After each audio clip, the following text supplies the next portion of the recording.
இன்றே டவுன்லோட் செய்து உங்கள் ஃபேவரட் ஷோக்களை என்ஜாய் பண்ணுங்க. தமிழ் போன் ஆஃப் பண்ண புரியலையா? அந்த டிவி வேணா நீங்க வாங்கினதா இருக்கலாம். இது ஏன் போனு, நான் என் சொந்த காசுல வாங்கினது. ஏன் இஷ்டப்படிதான் நான் பாட்டு கேட்பேன். ஏன் போன் ஆஃப் பண்ற ரைட்ஸ் எல்லாம் உங்களுக்கு கிடையாது. இஷ்டம் இருந்தா தூங்குங்க, இல்லனா வெயில் சுளீர்னு அடிக்கும், மொட்டை மாடியில போய் படுங்க. அந்த இளஞ்சூட்டுலயாவது உங்க புத்தி மாறுதான்னு பாப்போம். ஏய், பாட்டு ஆஃப் பண்ணு. சொல்லிட்டே இருக்கேன். முடியாது. ஆஃப் பண்ண புரியலையா? முடியாது. என்ன பண்ணுவீங்க? முடியாதா? தவற. போன குடு. முடியாது. முடியாது. முடியாது. குடு சொல்றேன்ல. ஏய், சொன்னா கேளு, குடு. ஏய், முடியாது. ஏய், குடு தமிழ், குடு. குடு சொல்றேன்ல. ஏய்,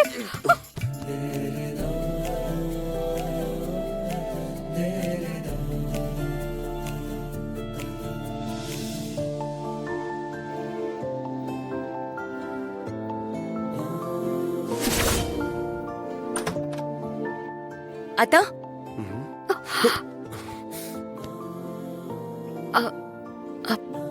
சாரி, தப்பான டைம் வந்துட்ட போல.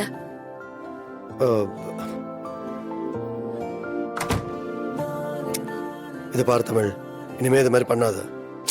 பண்ணுவேன். நீங்க என்ன பண்ணாலும் நானும் பதிலுக்கு பதில் அப்படிதான் பண்ணுவேன். இப்பெல்லாம் நீங்க எது பிளான் பண்ணாலும் அது கண்டிப்பா சொதப்பிடும் தான் தோணுது. அந்த தமிழும் அத்தானும் எப்படி வாழ்ந்துட்டு இருக்காங்க தெரியுமா? சொல்லவே எனக்கு வாய் கூசுது. கட்டல்ல அப்படியே ஒன்ன பொருடு படுத்துட்டு இருக்காங்க. என்னடி வெளியே எலியும் பொனியுமா சண்டை போட்டுக்கிட்டு இருக்காங்க? அதெல்லாம் வெறும் நடிப்புமா. அதெல்லாம் சும்மா ஃபார்மாலிட்டிஸ்க்கு. அவங்க சந்தோஷமா தான் வாழ்ந்துட்டு இருக்காங்க. சின்னம்மா நினைச்சதெல்லாம் ஒண்ணுனா அப்படியே நடந்துட்டு தான் இருக்கு. அடுத்து பிரகாஷ் மாமா சீக்கிரமா கண்ணு முழிச்சிடுவாரு. இவதான் புதுசா டாக்டர் இறக்கி இருக்காளே. அதுக்கப்புறம் நம்மளுக்கு என்ன இங்க வேலை? மா, நான் ஒண்ணு சொல்றேன் பாரு, எல்லாத்தையும் நீட்டா பேக் பண்ணி வச்சுக்கோ. எடுத்துட்டு வீட்டை விட்டு கிளம்பிடலாம். இல்ல, இதுக்கு மேலையும் நான் பொறுமையா இருந்தா சரி வராது. பா, என்னப்பா பண்ண போறீங்க? என்னமோ பண்றேன், ஆனா எல்லா பிரச்சனையும் நான் சரி பண்றேன். இதையாச்சு சொதப்பாம பண்ணுங்க. இந்த குடும்பம் சொத்து இதெல்லாம் இல்லாம பிளாட்ஃபார்ம்ல வாழ்றத பத்தி என்னால கொஞ்சம் கூட யோசிக்க முடியாது. என்ன அந்த நிலைமைக்கு கொண்டு வந்து விட்டுறாதீங்க.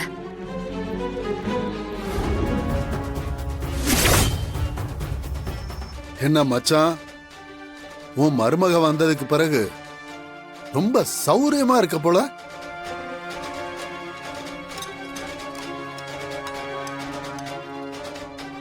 போதும்மா, போதும். உன்னை எவ்வளவு கஷ்டப்பட்டு நான் கோமாவுல வச்சிருக்கேன். இதுக்காக நான் எவ்வளவு ரிஸ்க் எடுத்திருப்பேன், எவ்வளவு செலவு பண்ணிருப்பேன்.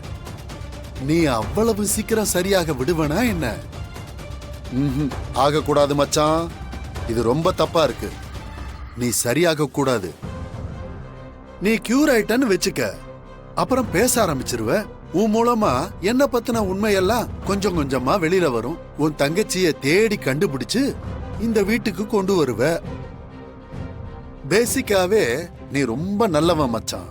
அதனால அந்த தமிழ் இருக்கா பாரு, அவளுக்கும் நீ சப்போர்ட் பண்ண ஆரம்பிச்சிருவ. இதெல்லாம் எனக்கு தேவையா? அப்புறம் இந்த வீட்ல எனக்குன்னு என்ன இருக்கும்? இப்பவே உங்க அம்மா என்ன வேலைக்கார மாதிரி தான் நடத்துறாங்க. அப்புறம் கம்ப்ளீட்டா என்ன வேலைக்காரனாவே மாத்திருவாங்க. தப்பு மச்சான், ரொம்ப தப்பு. ஒண்ணு நீ கோமாவிலேயே இருந்திருக்கணும், இல்லன்னா அந்த தமிழ் இந்த வீட்டுக்கு மருமகளா வந்திருக்க கூடாது. நடக்கிறது எல்லாமே ரொம்ப தப்பா இருக்குல்ல? அத நான் சரி பண்ணணும்ல. அவனுக்கு அழகா ரசிக்கவும் தெரியாது, அழகா கிடைச்சுக்கிற லைஃப வச்சு நல்லபடியா வாழவும் தெரியாது. கேடி, என்ன வாய் ரொம்ப நீளுது? என்ன தமிழ், அது தப்பா சொல்லிட்டேனா? பின்ன ஏன் புருஷனை நீ என்னென்னமோ சொல்லி திட்டிக்கிட்டு இருக்க? ஊ, புருஷனா? என்ன தமிழ் சொல்ற? திட்டுறதா இருந்தாலும் அடிக்கிறதா இருந்தாலும் நான் மட்டும்தான். நீ எல்லாம் வரக்கூடாது. ம்? ஓ அப்படியா? அப்ப லவ் ஓடிட்டு தான் இருக்கு. ஆ? அட நீ வேற, அதெல்லாம் இல்ல. நானும் என்னெல்லாமோ பண்ணி பாக்குறேன். மாற மாதிரியே தெரியல. தமிழ், நீ அவனை தப்பா புரிஞ்சு வச்சிருக்க. சிபி மனசு ஃபுல்லா நீ தான் இருக்க. அவன் உன பர்சனலா லவ் பண்ணிட்டு தான் இருக்கான். அதை நேரடியா சொல்லிட்டா எங்க கெத்து போயிருமோன்னு சொல்லாம மறைச்சுக்கிட்டு இருக்கான்னு நினைக்கிறேன். ம், ம் எனக்கு அவனை நல்லா தெரியும். ஜனாமாவே சொன்னாங்கல்ல, மறந்துட்டியா? அவனை ஜனாமா தான் கரெக்டா புரிஞ்சு வச்சிருக்காங்க. சிபி உன்னை லவ் பண்றா தமிழ். ம். ஆமா சிஸ்டர், எனக்கு அப்படிதான் தோணுது. இப்போ உங்களோட வேலை என்னன்னா, அத்தான் கிட்ட போய் உன்னதான் நான் லவ் பண்றேன்னு அவர் வாயாலே அவரை ஒத்துக்க வைக்கணும். அதை நீங்க தான் எப்படியாவது சாதிக்கணும் சிஸ்டர். ஆ, நானா? அக்கா, எப்படியாவது மாமாவை லவ் சொல்ல வச்சிருக்கா. அதுக்கப்புறம் உங்க லைஃப் சூப்பரா இருக்கும். ம், ட்ரை பண்றேன். நல்ல வேலை பாக்குறாடா. நானும் ட்ரை பண்றேன். நீ இப்படி வா. அங்க பாரு. ரஷ்னி, இதோ வருது பாரு. இந்த சீன் சூப்பரா ஆ, இருக்கும். காதல்ல டிரான்ஸ்பரன்சியை விட முக்கியமான ஒண்ணு இருக்கு தெரியுமா? ஏதோ 10 லவ் பண்ண மாதிரி ஓவரா சீன் போட்டுட்டு இருக்க. லவ்வை பத்தி உனக்கு என்ன தெரியும்? ம். சும்மா புக்ஸ்ல 4 விஷயத்த படிச்சுட்டு அளந்து விடாத, கிளம்பு.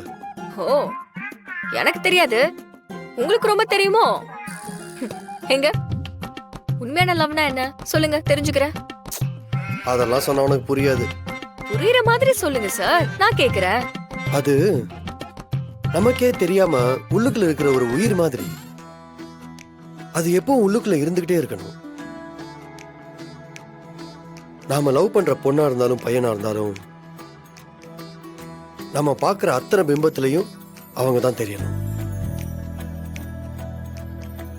அவங்க நம்மளை பிரிஞ்சு ரொம்ப தூரத்துல கூட இருக்கலாம், ஆனா நம்மளை சுத்தி அவங்க இருக்கிற மாதிரியே தோணும்.